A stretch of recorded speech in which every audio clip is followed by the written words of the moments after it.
Today, we're going to be talking about how the goal isn't to make it perfect. So, as I was starting to come up with an idea to record this podcast, my brain started telling me, like, that idea isn't good enough, or the way that you're going to explain this idea isn't good enough. And so I really sat with, like, okay, what is my brain defining as good enough? And my brain says, well, good enough means I have to say it really clearly. I have to say it in the best way possible. It has to make a lot of sense. It has to have really great examples. Like, it really just has to be perfect for me to use that idea, or I need to come up with a more perfect idea. And when I was looking at that, I was like, you know what? The actual goal of my podcast isn't for me to create perfect content. Like, that's not my goal. The goal is I want to be able to help you take more action toward your goals. And that doesn't require me to have perfect examples, perfect content, perfect podcast episodes.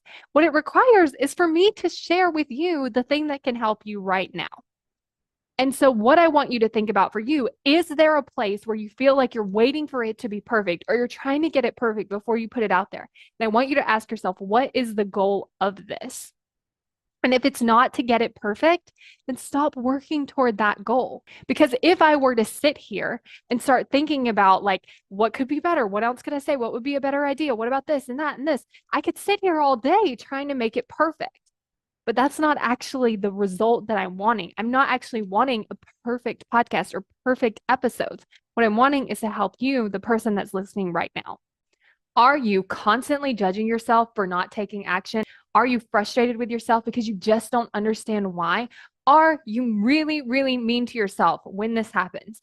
I find that when we actually understand, why are we showing up this way? Why is our brain working against us? When we can actually understand that, it's so much easier to have more compassion for ourselves, because we understand why it's happening instead of just being like frustrated that it's happening. So if you want to have more compassion with yourself because you actually understand what's happening, then go to successbykayla.com to sign up for my free video, Why You Aren't Taking Action. Successbykayla.com to get instant access now.